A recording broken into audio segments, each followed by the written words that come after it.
Praise lord, హల్లెలూయా. దేవుని నామానికి స్తోత్రాలు. మీ అందరికీ నా వందనాలు తెలియజేస్తున్నాను. ఈ దినం కొరకు దేవుడు సిద్ధపరిచినటువంటి మాటలు. ప్రియ సహోదరి సహోదరుడా, నీ జీవితము సమస్యల సుడిగుండంలో మునిగిపోయినటువంటి స్థితిలో ఉన్నదా? ఏ రీతిగా ఒడ్డుకు చేరాలో తెలియనటువంటి అయోమయమైనటువంటి పరిస్థితుల్లో నీవు ఉన్నావా? అయితే ఈ మాటలు దేవుడు నీ కొరకే మాట్లాడుతున్నారు. అంతటి సముద్రం మీద తుఫాను లేచినందున ఆ దోణె అలల చేత కప్పబడెను. అప్పుడు ఆయన నిద్రించుచుండగా వారు ఆయన యొద్దకు వచ్చి, ప్రభువా, నశించిపోవచ్చున్నాము, మమ్మను రక్షించమని చెప్పి ఆయనని లేపిరి. అందుకే ఆయన, అల్ప విశ్వాసులారా, ఎందుకు భయపడుచున్నారని వారితో చెప్పి లేచి గాలిని సముద్రమును గద్దింపగా మిక్కిలి నిమ్మళమాయెను. హల్లెలూయా. ఈ మాటలు వినిచినటువంటి ప్రియనేస్తమా, నీ జీవితంలో నువ్వు ఎలాంటి పరిస్థితులను నీవు ఎదుర్కొంటున్నప్పటికీ కూడా ఆ పరిస్థితుల నుండి ఏ రీతిగా నీవు బయటపడాలని ఆలోచన చేస్తున్నప్పటికీ కూడాను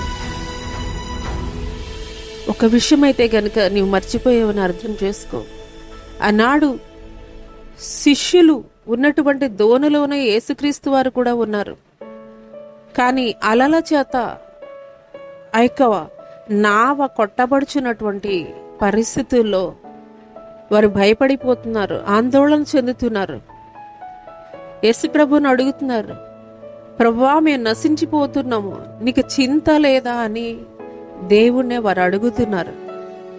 ఎందుకంటే వారు ఒక విషయాన్ని మర్చిపోయారు. వాళ్ళు ప్రయాణిస్తున్నటువంటి ఆ యొక్క నావలోనే సర్వశక్తిమంతుడైనటువంటి దేవాది దేవుడు ఉన్నాడు, ఏల్ షదై దేవుడు ఉన్నాడు అనే విషయాన్ని వాళ్ళు మర్చిపోయారు. అందుకొరకే దేవుడు నా రీతిగా అడుగుతున్నారు, దేవా, మేము నశించిపోతున్నాం, మీకు చింత లేదా అని. అందుకొరకే దేవుడు గాలిని సముద్రాన్ని కూడాను ఆయన గద్దించి నిమ్మళపరిచి అల్ప విశ్వాసులారా అని వారిని మాట్లాడినట్లుగా లేఖనం తెలియజేస్తుంది. ఈ దినం నీవు కూడాను దేవునితోటి ప్రయాణిస్తూ, దేవుని వెంబడిస్తూ, దేవునికి ప్రార్థన చేస్తూ కూడాను దేవుడు నీతో కూడా ఉన్నటువంటి సందర్భంలో కూడాను నీ జీవితంలో ఎదుర్కొంటున్నటువంటి పరిస్థితులను బట్టి నీకు నీవే ఆలోచన చేసుకుని నీకు నీవే నీ యొక్క సొంత నిర్ణయాలు తీసుకుంటూ ఏ రీతిగా ఈ యొక్క సమస్యల సుడిగుండం నుండి బయటపడాలి, ఏ రీతిగా ఒడ్డుకు చేరాలని నీ సొంత నిర్ణయాలు కాదు, కానీ నీ యొక్క నావలో నీవు నమ్మినటువంటి సర్వశక్తుడైనటువంటి దేవుడు ఉన్నాడనే విషయాన్ని మర్చిపోమాక.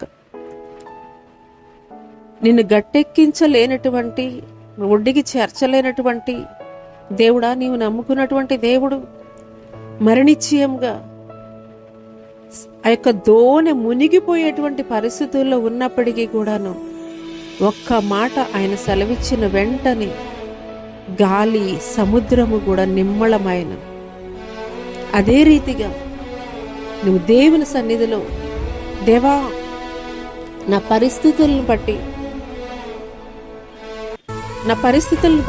నేను ఎంతగానో కలవరం చెందుతున్నాను, నాకు సహాయం చేయని నువ్వు దేవుణ్ణి అడగగలిగే స్థితిలో నీవు ఉన్నట్లయితే నీ ప్రతి సమస్యని కూడా ఆయన మాట మాత్రము సెలవిచ్చి ఏ రీతిగా గాలిని సముద్రాన్ని గద్దించాడో అదే రీతిగా నీ పరిస్థితులను కూడా గద్దించి నిమ్మళపరచగలిగినటువంటి సమర్థుడైనటువంటి దేవుడు.